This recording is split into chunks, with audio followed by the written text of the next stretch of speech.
What's up, guys? Welcome back to the channel. Here we are with another reaction. In this one, we have 3 ways living in the UK changed us for the better. Before we dive in, if you guys happen to enjoy, please don't forget to smash subscribe, give the video a thumbs up.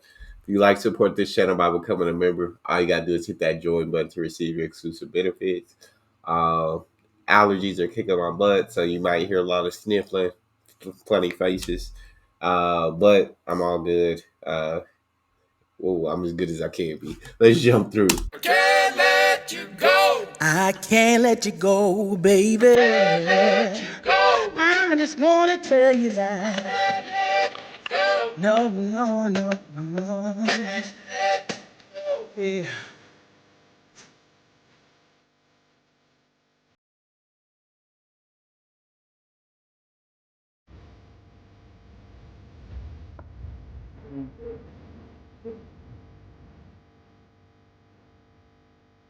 Wow. Hi everyone, I'm Annie and this is Zach, and 10 months ago we moved our family from California to Scotland. And so this video is about perspectives.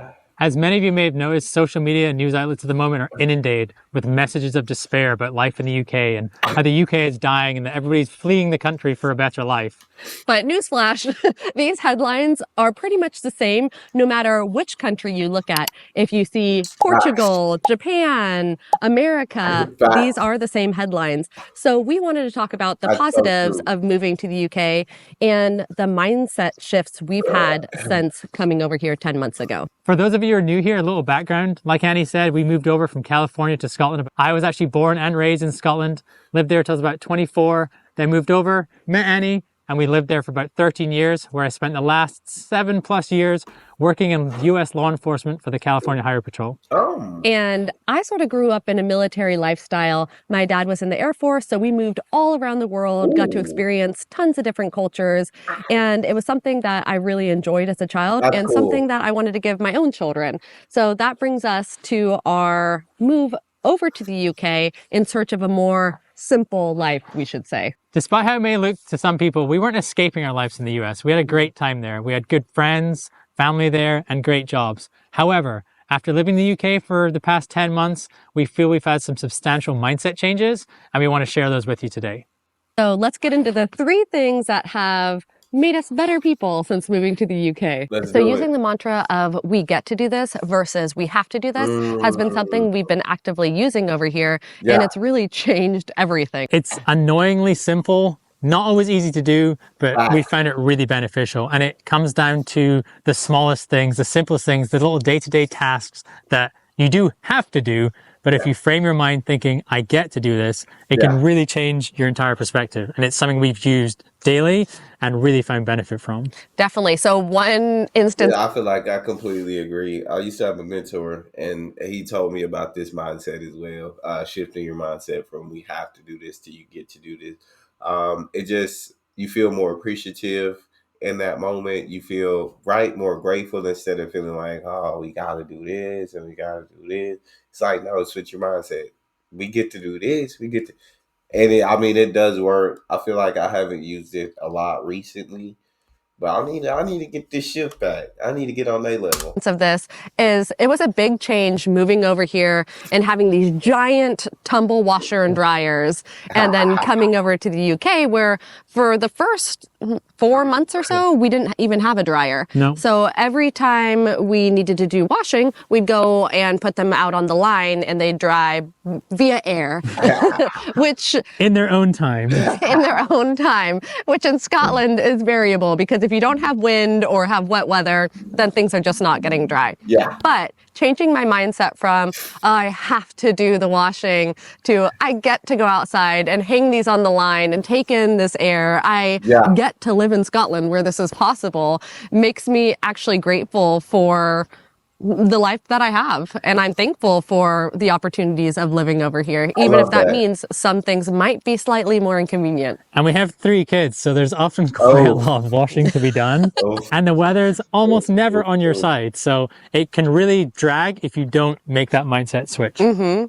But we do now have a dryer, so that helps. But now, when I can go outside and put things on the line, I do, and I look at it differently. And that's just one minuscule way to put this into practice. Yeah. But what have you found something that you've Yeah, done? even walking the kids to school, again, the weather's never going to be perfect. Yeah. And it's like, oh, I have to walk in this drizzle or this cold or this wind. Ooh. But then you walk along and you see the beauty that's surrounding you.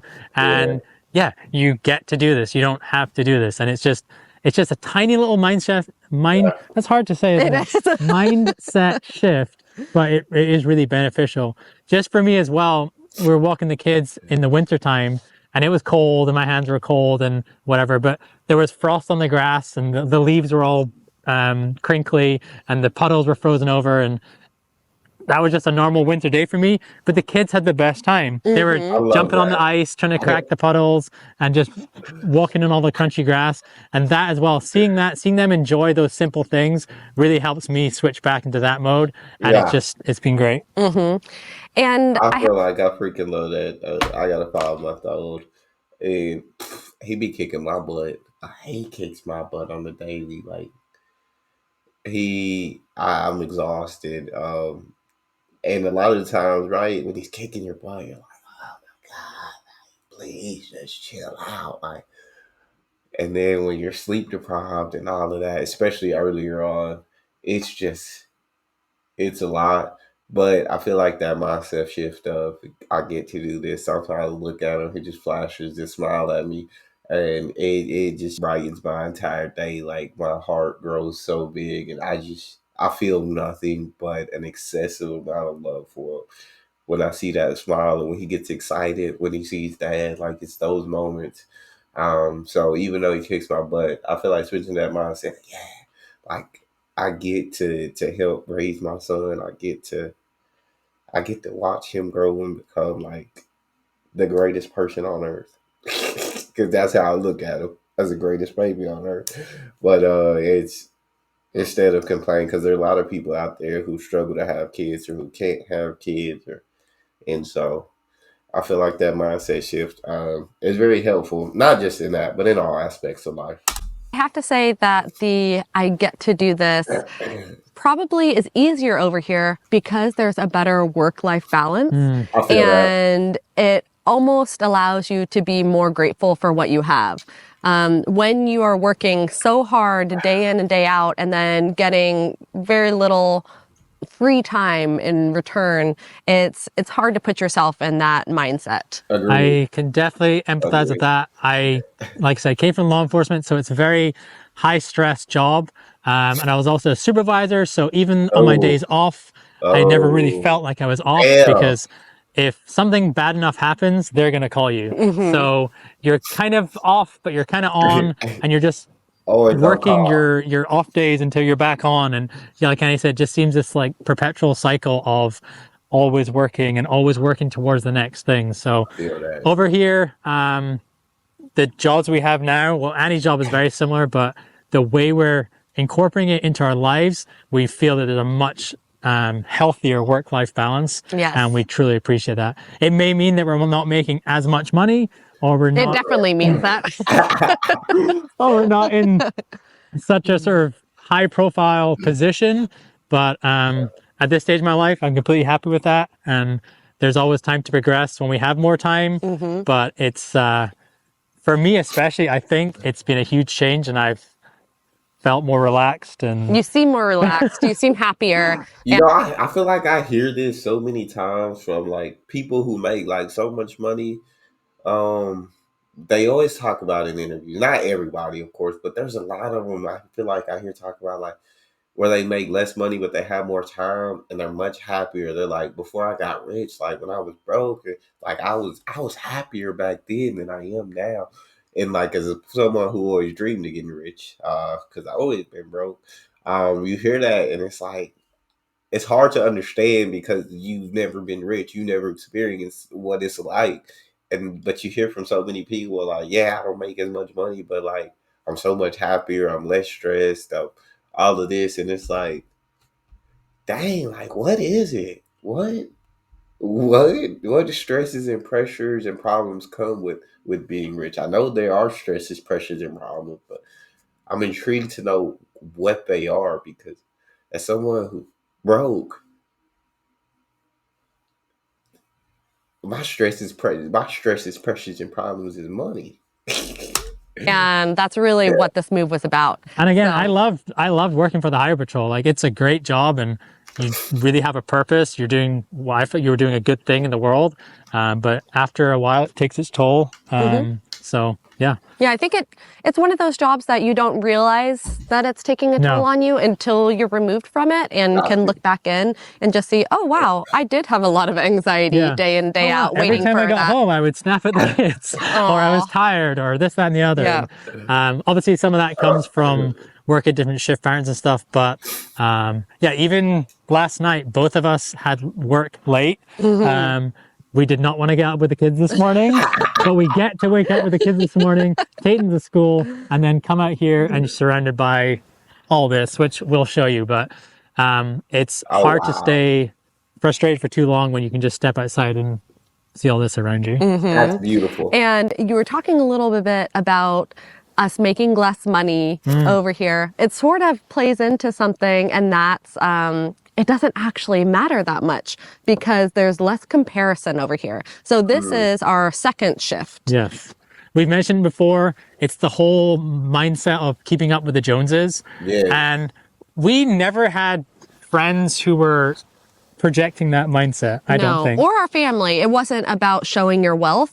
Those weren't the types of people that we surrounded ourselves we never with. went to family dinners like, okay, so what's next? Like, are you going to promote? Are you going to get a bigger house? Are you get a new car? Like, there was none of that. Again, I think Annie's military family, like, you made do with what you had, and you moved around, and we were always in that mindset. But having said that, we always felt we were surrounded by that bigger car, bigger Yeah. house, Yeah. bigger job. And Yeah. a lot of that comes with, in the United States, advertising is everywhere.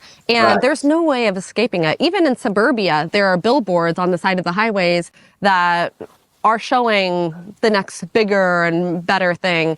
And in the UK, there's so little of outward advertising. I know in the big cities there's more, but just going down the freeway, we've talked about this in previous videos, you don't have that internalized pressure almost. People have mentioned this in some of the comments from other videos about the advertising, and I replied saying, no, I don't think I was like buying into that. Like I never remember seeing something like, oh, I want to buy that. But I think when you're constantly surrounded by it, there is always that, oh, like this could be next, or that could be next, or buy this. And then also in the US, people love their cars and their big trucks, and those things are almost driven around like a status symbol. Yes. And especially when you are pretty aware of how much other people make, it's kind of confusing to be like, how are they affording that plus whatever else they're doing? Facts. And we have our Minivan. Facts. secondhand 15-year-old car and secondhand minivan to shuffle the kids around, and like, it just doesn't make sense. And so then you think you're missing out, or you're not doing something right, or that you need to sort of step up to that level, even though, again, we've never, if you ever asked us, we would never think that's how we're thinking. No. So it was I feel definitely. like that's such facts. You just always, I feel like me and my aunt talk about this a lot. I feel like in the US, you just have that mindset and mentality of always wanting more. Like, nothing's ever enough. And I feel like I have that mindset with money. Like, I just always want more. Like, I don't know. It's just, you always feel like you need more, but there's a desire to always have more, to be able to do more stuff, to be able to have more stuff. Um, and I just feel like so much of us get caught in that trap of wanting more that we forget like to appreciate the things that we do have and everything that we do have. And I feel like them moving to the UK, they've got to see like, wow, like our life is pretty good. And but when they were in the US, they were too busy like kind of seeing all the advertising and comparing to see how great of a life they actually had. And so that's completely understandable as well. My mentor also used to say comparison is the thief of all joy. But I feel like it's so hard not to get caught up in that, especially here in the US when you got your peers around you and you see them being so successful in what they're doing and making so much money, and it's like, dang, like I want that too. Like I need to work harder, but yeah, you just have to kind of be grateful for what you have. It's okay to want more, but I think just when it gets to the point that you're not able to appreciate what you have now, I think that's when it's a problem. Definitely something internalized in us just by living over there, and I can't quite place my finger on it because I know it wasn't coming from my friends or family, but I think just the general public, you see so much, and I think social media has a big part in this nowadays. People blasting everything on the internet, and I mean, even for us, full transparency, when we do these videos, you're getting a snapshot of the perfect little day or this and the other. The best shot. Exactly. It doesn't always look like this. We don't always look like this, but we're trying to show the sort of the basics and the simple and the happy. And that's truly what we aim for with all these mindset shifts that we're talking about. So it's been... Don't really know where I was going with that, but just want to say, the social media is a big one where it's just like everyone's living their perfect life. And obviously that's just not the case. So we're... Apart from us, we are living our perfect life. We are living our perfect life. Everything's perfect here. Goodbye. So it really is, though, so nice to feel less of that comparison. Yeah. So, I don't know. It's just different. It helps as well when you're doing school drop-off. So many people walk to school. There's not space for these big cars anyway. So I don't know what half these people drive, and it really doesn't matter because it's just a vehicle to get you from A to B here, where like in the States, it seems to be more of that. So we really enjoyed that. And again, it's something we didn't initially realize, but doing these videos and kind of reflecting, reading the comments, it really has been a big change, and it has allowed us to live a bit more peace and calm, I think. Yeah, we actually choose what we want to do based on what we actually love and enjoy doing versus what something else is telling us to do almost. So I think in the US, I would have seen something on Instagram and been like, oh, that's the next thing we need to work towards.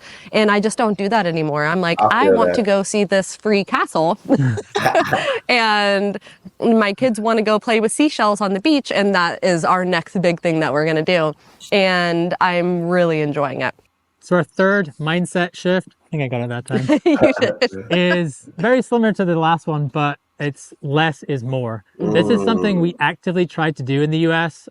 We did move a couple of times, so we're trying to pare down the stuff that we had. But then you blink an eye and we've accumulated more stuff. It's just a law with kids that somehow every single day they bring in something else. Whether that's a rock we blame the aunts, uncles, and grandparents. Every time we go there, they come out with bags of stuff. There you go. So we do the same. We do the same to their kids. So like I said, we tried to do that in the US, and we got pretty good. We did the minimalist stuff and watched Marie Kondo and all that sort of stuff. And we got really into it for a while. It was helped. Very enjoyable, actually. I feel that. It made tidying up a lot easier, and just you're not surrounded by stuff, which is nice. But anyway, moving over here, I was a little concerned about packing up our entire lives of this. How big was that house? Like 3,000 square foot house? Something like that, onto 4 shipping pallets and some... Oh, they was living good. They was living large and in charge. I think the apartment I stay in is like 1,200 square feet. And so 3,000. That's over double the... Ooh-wee! Suitcases. And I thought, okay, well, we'll take what we can, and then we'll have to buy a lot more stuff when we get over there. And that's just not been the case. One, there's not space for it, which is nice. And 2, a lot of the stuff we had, we just truly don't miss or don't need over here. We have to be extremely intentional with what we bring into our house. So if something's coming in, something else has to go out. There's just not enough space. And you hear that, kid? We have our storage systems down to a T. I think we're pretty organized. So that's making it so much better. Well, another part of that is I've had to go into the office more for work. And so Annie's at home now without a car.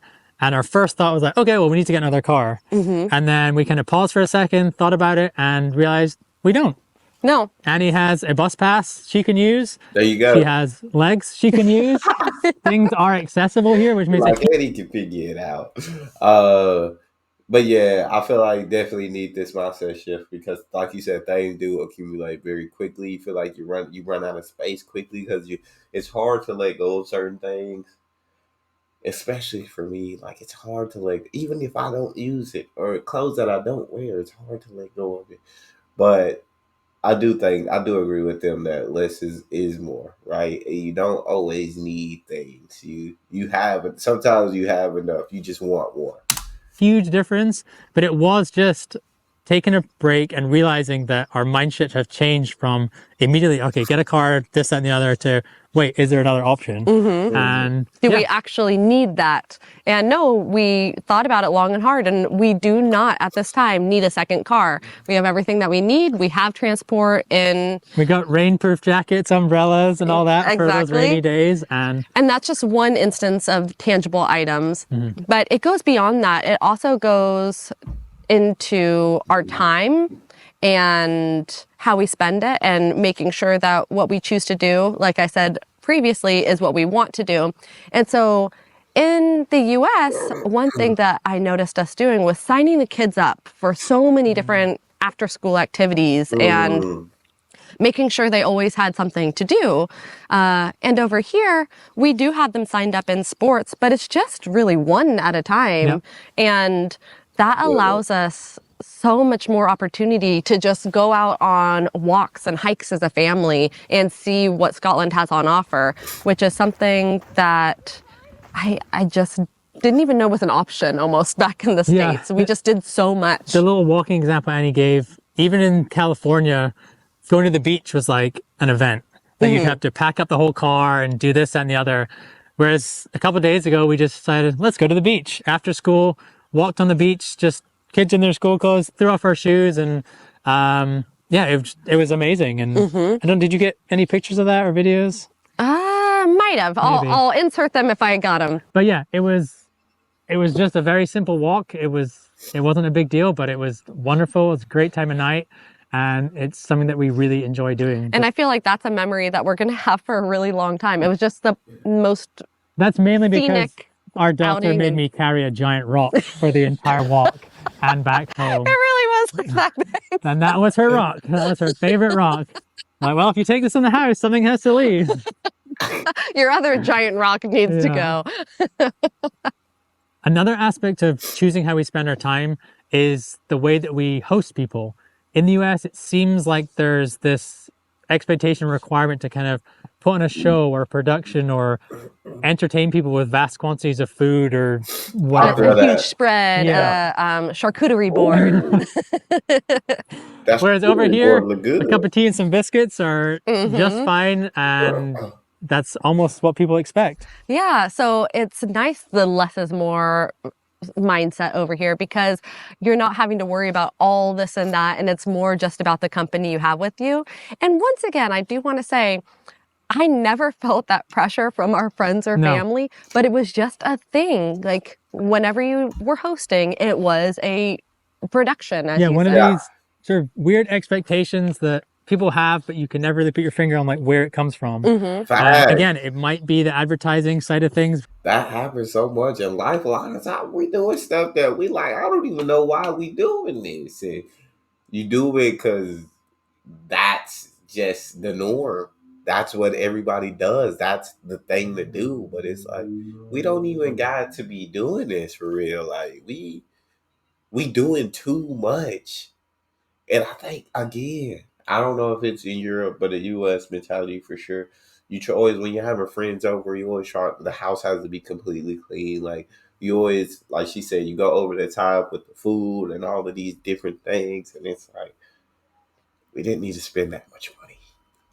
Because I know if you go to any of the big grocery stores in the US, they have these platters made up. Yes, like, you're right. Party platter. And they'll put them together as well. So yeah, maybe subconsciously we were not as strong as we thought, and we were influenced by all these marketing, I think we were, advertising things. But I feel that. Yeah, it's just, you just don't have that here. And again, initially we tried to replicate that, and it was hard to do. Like they just didn't have the supplies for doing this big production, this big whatever, and we realized that we don't need it. And it was nice. And it's just kind of another way to kind of relax our mindset and realize that people are just content to be in your company. Yes. There you go. And I'm content with that as well. So to kind of wrap this up, we don't want to sugarcoat this and make this sound easy. It was not easy. It was a risk. We left financial security. I left solid retirement and many, many other things. We had to start completely from scratch in a brand new country, and we're still figuring it out as we go. But we once heard that how you spend your days is how you spend your life. And we were looking for something different for our kids and wanted to look back in 20 years' time and have no regrets.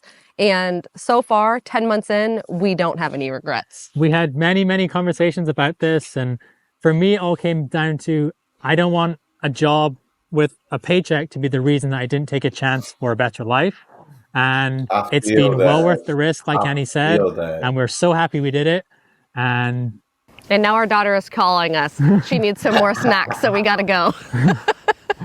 So yeah, as usual, we'd love to hear your feedback on this. If you've done this move, a similar move, thinking about a move, or whatever it may be, let us know in the comments. We love reading them. We try and get back to them all. Send us email, like, subscribe.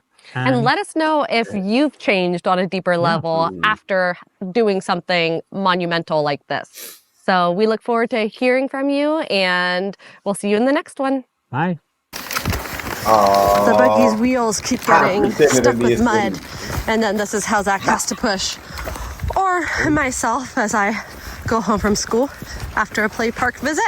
A simple life of torturous labor. He gets to do this.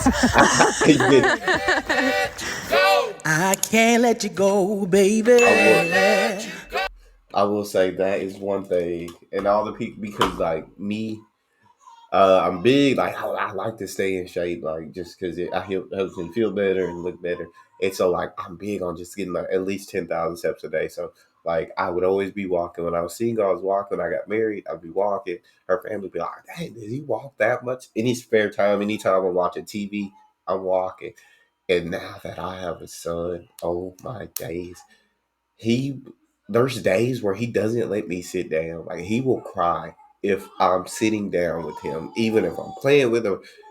Like I literally I have a little at home treadmill. I have to put him in a baby carrier and get on the treadmill to calm him down, to help him sleep, to help him. And I hear him throwing the fit right now. So I'll end this video. This was a great video about mentality shifts that I feel like you need to have, even if you haven't made a big move or anything. But these mentality shifts, I feel like, are just so helpful in life. But that's all we got. Talk to me in the comment section. If you enjoyed, don't forget to subscribe. Give the video a thumbs up. Check out the next. I'll see y'all next time.